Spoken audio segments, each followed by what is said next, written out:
Alright, what is going on, you guys? This is Pitsgate, and this is going to be a commentary talking about how to improve your commentary skills. This is something that I just wanted to record because I've been doing commentaries for around a year now, and I've upgraded from using the internal microphone on my laptop to a $200 microphone setup, so I believe that I am qualified enough to make this video. So if these tips helped you guys in any way, shape, or form, I would really appreciate if you guys drop a like and subscribe. And I normally do not do this, but just a heads up, my next video is probably going to be a console war video, where I basically talk about, which is better, the Xbox One, the PS4, or the PC. Now, I'm not going to tell you guys which one is the best, but if we hit 5 likes, I will try to get that video out as fast as possible. Thank you guys for the ongoing support. I love you guys. And without further ado, let's get right into the video. So the first tip that I guess I can give, these tips are not specified in any way, shape, or form, nor is this a top 5. These are just tips for commentary.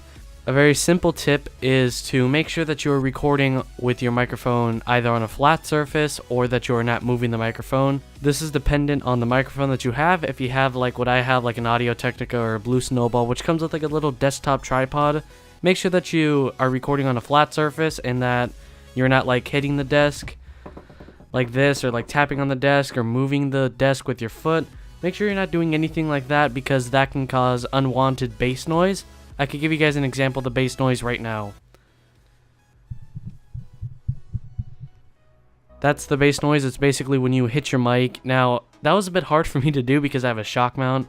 And I'm not saying that you guys need to go out and buy a shock mount and a stand and a pop filter. All I'm saying is that you guys need to be just careful. If you can reduce the taps and movements that you make when you're recording, then you don't even need a shock mount.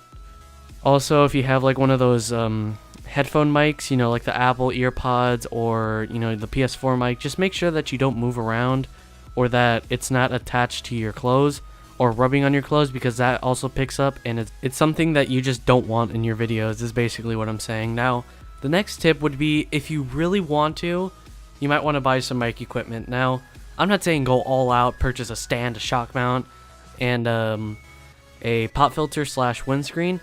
I'm saying just look around a bit. Now, you don't need a stand unless if your mic already has a stand, then you should be fine. I just want the luxury of being able to not lean forward into my desk, because my desk is pretty short compared to me. I just bought a stand because I had extra money lying around. But, most often than not, you guys probably don't want to spend $20, $40 on a stand. So, basically, all that you really need, you don't need a shock mount if you just try to make sure that you don't hit your desk or anything. You don't need a stand, That's optional, but the one thing that I would recommend out of everything is a pop filter. You need a pop filter, because a pop filter not only helps to lengthen the lifespan of your microphone by making sure your spit and everything else doesn't get in on it, it also helps to make sure that none of your plosives get picked up by the mic. So, for example, I'm going to take out the pop filter. Now the pop filter is off. Now I'm going to get really close to my mic, and I'm going to say some puh, plosives. You understand? You hear how the wind, when I say puh or kuh, stuff like that, the mic picks up. I'm not even doing it intentionally now. The mic picks up your plosives. So when you put the windscreen on, I have an on mic windscreen. If you would like to get a one of the stand ones that attach to your stand or attach to your desk, you can do that. That's completely fine. Oh, and also I'm going to blow into the mic like this. That sounded really bad. I'm looking at the Audacity recording. Now the pop filter is going to go back on mic. So now, as you can see, when I'm doing my plosives, the puh, puh sound, you don't hear the wind. Now I'm going to blow into my mic.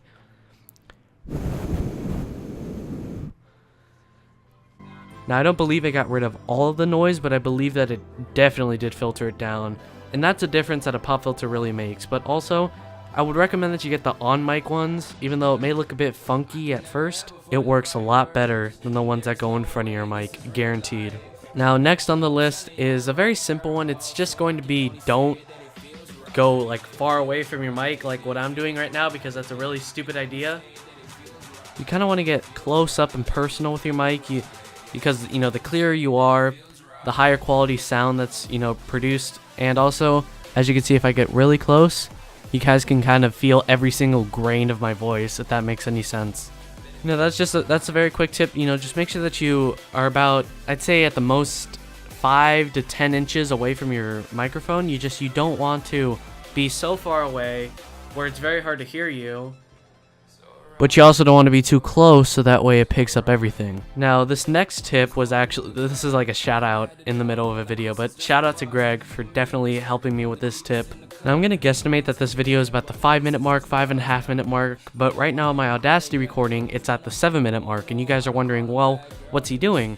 And this is a very simple tip to make sure that your noises don't get caught up on the mic, because, we can't hold our breaths, or we can't, hold a breath big enough in order to make a commentary that is flowing. And if we do happen to be able to do that, you'll hear these short in between. You'll hear short breaths, very short, but they will get picked up by the mic, especially if you have, especially, I'm tripping over my words, especially if you have a condenser mic like I have. And condenser mics are very sensitive. They pick up like keyboard noises and everything like that.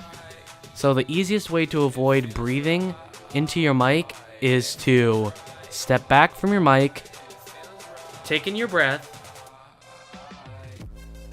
come back and wait a bit. As you can see, that's unedited. I waited, let me show you, for example, how long it'll take for me to, take in a breath, and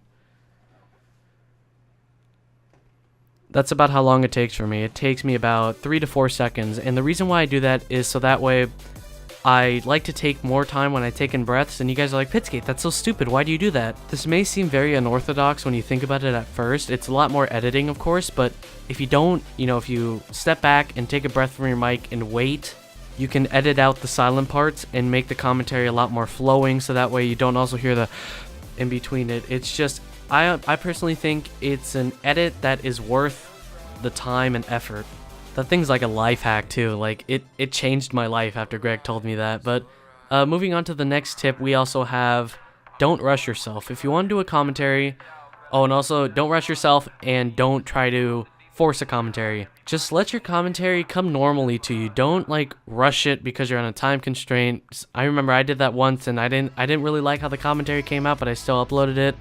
Like I said, I was on a time constraint, but you want your commentaries to be flowing. You don't want them to be all rushed, and you don't want to have like a fake reaction. You kind of just want to be calm and collective, and unless if you're doing a rage video, you kind of want to let the commentary just flow in your mind properly. And also, if you really need to stop and think, just stop and think, treat it like a breath, just edit it out. Your Audacity files will be a bit larger, but you'll be a lot better. You'll be a lot better off. You gotta let the commentary flow, and that's it. That's all you gotta do. So I hope you guys enjoyed these commentary skills. I'm not the best at making commentaries, but I believe that I have enough experience to share my personal tricks that I have used for my commentaries. And if these tips helped you guys in any way, shape, or form, my aspiring YouTubers out there, thank you for watching this video. I hope you guys use at least one of these tips in order to help you guys, especially the breathing tip. I think the breathing tip is like the thing that really sets me off, and you're gonna hate me for this, you guys, but put on headphones and listen to anybody's commentary that they don't edit out the breathing, and just listen for the breaths. Once you hear it, you can't unhear it. But anyways, like I said, you guys, if these tips helped you guys in any way, shape, or form, I would greatly appreciate if you guys drop a like on this video. Right now, at the time you're watching this, I'm probably stuck in chemistry class, so wish me the best of luck. I love you guys. You guys are absolutely incredible.